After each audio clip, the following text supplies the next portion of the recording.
Today in this video we will take up the company law under the Companies Act 1956 and subsequently amended so many times, that is Companies Act 1999, 2001, 2006, 2013, 2015 and 2019. Company means a kulumam, a group of persons, an association of persons having like-minded people, but the company is distinct from the individual members, that is from their character or from their nature, like that. So and then the company is incorporated or came into existence by the license under section 8 subsection 1 of the act, that is Company Act 2013. The company is run by professional managers, and then the capital, actually for the running of the capital is taken from the investors, and then each member is entitled to his share. So whatever the liability is restricted up to share, it is not more than that or less than that, that is each member is entitled to his share. If the gain is coming from that, for that share, the gain will be given, the profit will be given to the members, and then the share is transferable. The share which is kept by an individual can be, or by the member of the company, can transfer to some people. For that the stock exchange, through a stock exchange we can transfer these shares. Then next, coming to the topic of nature of the company, it is a corporate body created by law. It is called artificial person. It is not a human being, but it is formed by juridical nature. It is formed by law, and it is clothed with rights, obligations, duties, and then powers prescribed by law. So though it is not a human being, it has its own legal entity, and under the legal entity it is also clothed by duties, rights, obligations, and then obligations prescribed by law. And then the powers of the company is restricted to, or as per the memorandum of association. So the powers conferred in memorandum of association, and accordingly the company has to function or to act. That is under section 2 subsection 56 of the that is Companies Act 2013. Then now we will see the nature of company one by one. First, corporate personality, it is not a human being, as a corporate personality it has its own existence, it has its own power, it has its own nature. These are all the corporate. This is called corporate personality. Corporate means company has a personality, that is legal personality created by law. And then the second thing is limited liability. The limited liability means the liability is restricted to the share. Suppose a person beyond that, suppose if when the question of wound up comes, or when the loss is coming, means the company may face the closure, and then during that is called wind up. During wind up, the liability is to be settled. For that, the liability is limited to the share only. More than that they cannot ask with the members. That is called limited liability. The liability is restricted to shares. If at all, if the liability, suppose the nominal, the face value is something different and share value may be something different. Suppose if the face value is 10, for that only the liability rests. Suppose the company may due to its superiority nature, the share may go even up to 1000, 2000 or 100 or even 20 like that. But the face value, they may fix the face value 10 rupees or even 100 rupees like that. So for that face value only the liability is limited, not for the value, market value, that is called limited liability. And then perpetual succession. Perpetual succession means men may go and men may go, but the existence of the company is forever. That means the members may change, members may go, members may transfer their shares from one person to another persons. They are not wedded to the shares. They may change their share through stock exchange and other thing, and then it may change the hands, so many hands. But as a company, it has its perpetual succession. It will not die. It will be going on ever. The managing directors are there. Company is run by the professional managers. That will be forever. That is called perpetual succession. And then the separate property. Next one is, as a company, they have their separate property. It is not mingled with the property of the shareholders or the property of the promoters. When the company is having the property that is belong to the company, that is called separate property. That is the owners have nothing to do with the enjoyment of property or disposing of property. The company, as far as the company concerned, the company can acquire property or owning property, enjoy the property and dispose the property according to the act of the company, according to the director's will of the company or the promoter's intention. So that is called separate property. And then next one is transferability of shares. As we said, the shares, the company is run by the capital is required. For that, share is floated. When share is floated, then it may be for the face value of 10, but the present market value may be different. So according to the present market value they can purchase, but it is valued for its the face value only. If 10 rupees shares, they may get, it may be sold for even for 100 rupees, but that is not the for calculation purpose. For all practical purpose, the shares is the face value is calculated. That is called transferability of shares. It can be change hands. Whenever we don't want the shares, we can sell it in the market through stock exchange, and that is called transferability of shares. So nobody is wedded to the shares permanently. It may change hands from one person to one other person. That is called transferability of shares. And then according to section 44 of that is Company Act 2013, then that is it provide adequate facility. The stock exchange provide adequate facility for the transferability of shares.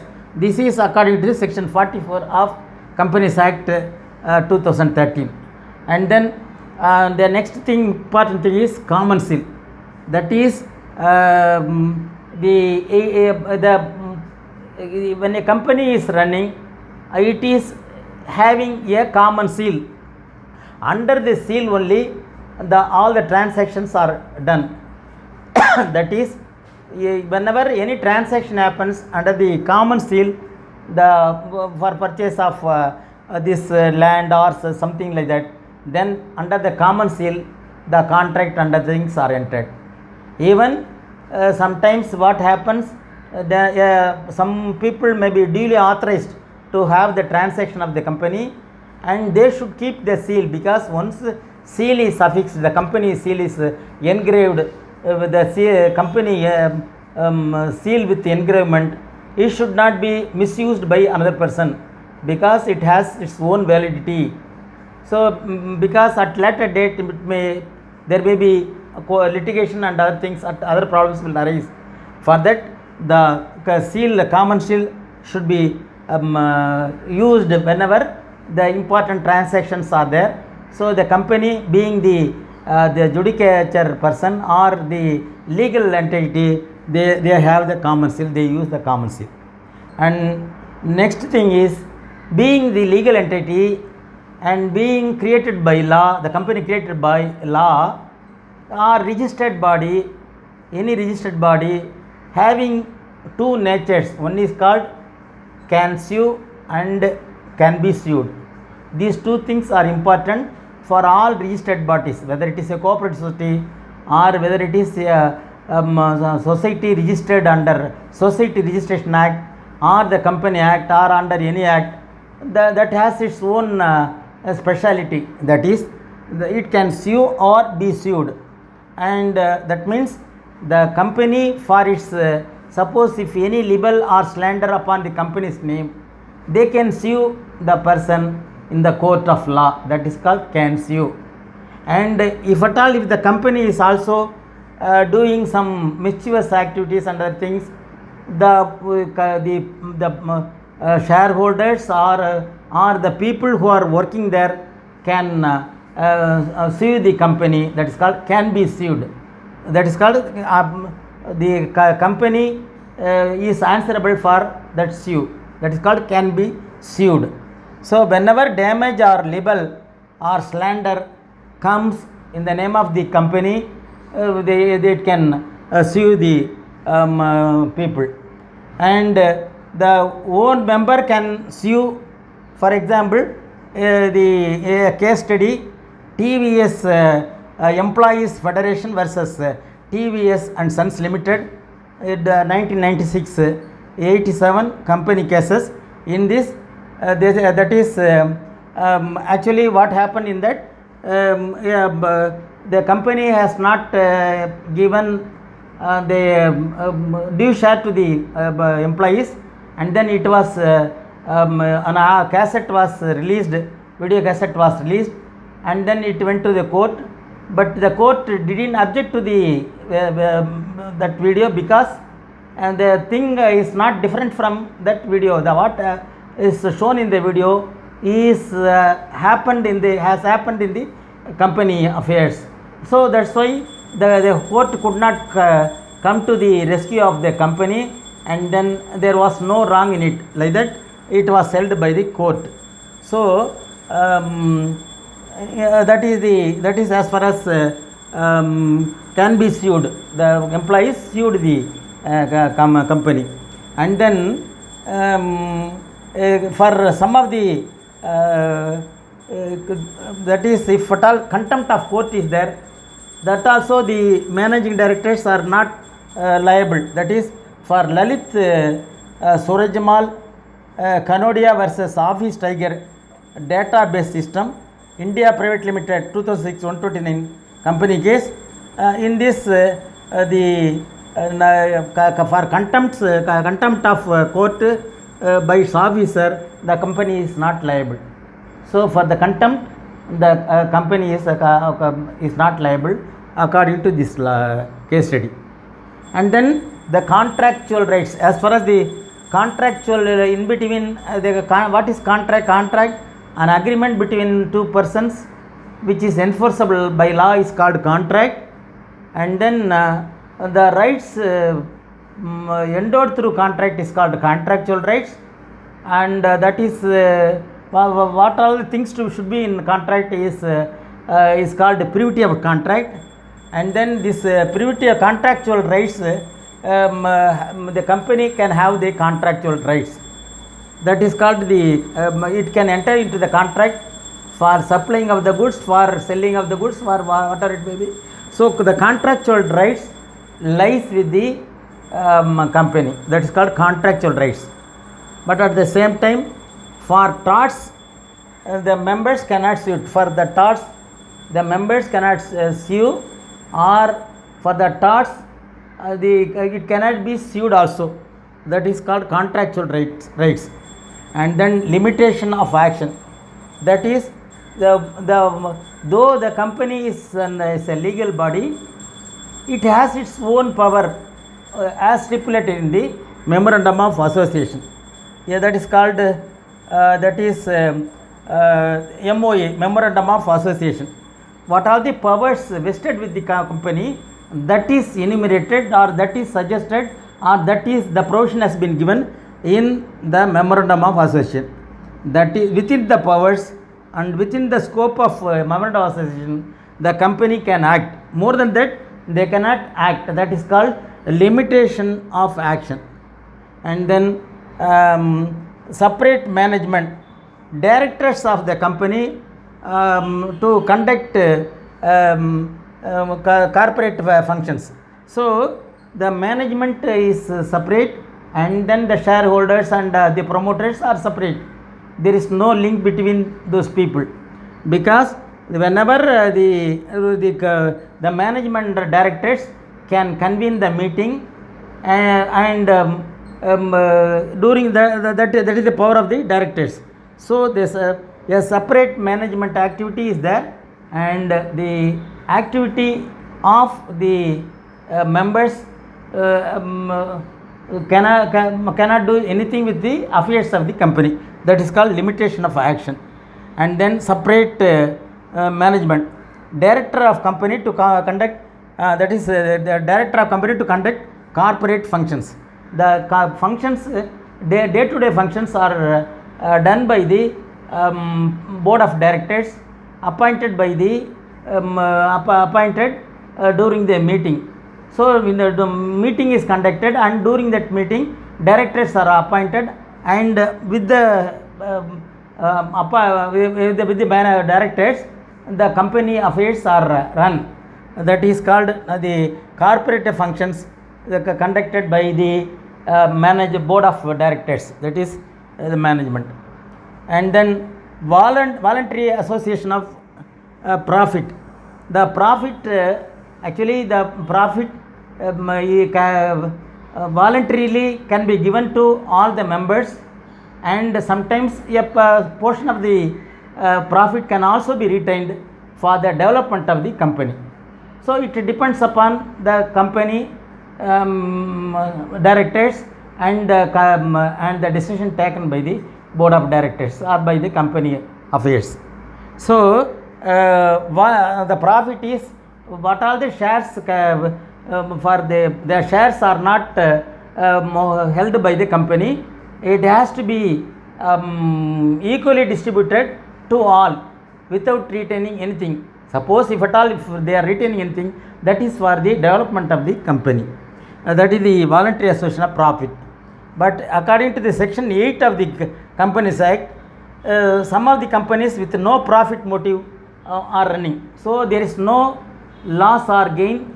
What are the things they accrue, with that that is given to all, or even without profit motive, they may, the goods may be, what are the company may be produce some goods or services, that is given the actual, what is the actual cost is calculated, and that is entrusted, that is given to the that is marketed to the value of the expenditure. That is called the section 8. Within the no profit motive, some of the companies are also running. That is the meaning of that according to section 8. And termination of existence, that is as long it is a perpetual succession, we already told. As long as the things are going on, it will go and there is no end to it, and it will be going on continuously, it will be in existence. And if at all if the company decides to wind up, then it may wind up as per the company, as per the memorandum of association and article of association. That is called termination of existence. That it can be wind up at any date, provided the loss or gain should be given to the shareholders. Suppose if any liability is there, the liability is restricted to the share to the amount of share. If unpaid capital, unpaid share is there, that can be collected from the unpaid subscribers. Suppose if 10 rupees actually they have to pay, if they have paid 7.5, the remaining things 2.5 can be obtained from the remaining from the subscribers, that is the members who are not paid the capital, that is the termination of existence. So these 12 things cover under the nature of the company. With this broad perspective, the company is functioning. Company என்பது ஒரு குழுமம் என்று சொல்வார்கள். அந்த குழுமத்தை share ஹோல்டரை வைத்து உண்டாக்கப்படுகிறது. அதற்கென்று சிறப்பு விதிகள் உள்ளது. ஒரு தனி லீகல் என்டிட்டி, ஒரு தனி சட்ட அதற்கு பவர் இருக்கிறது. இந்த விதத்திலே நான் with this the company is functioning. With this we conclude this video, and we will see the memorandum of association, article of association, prospectus, and kind of companies. Those things we will see in the next video. With this we conclude this video.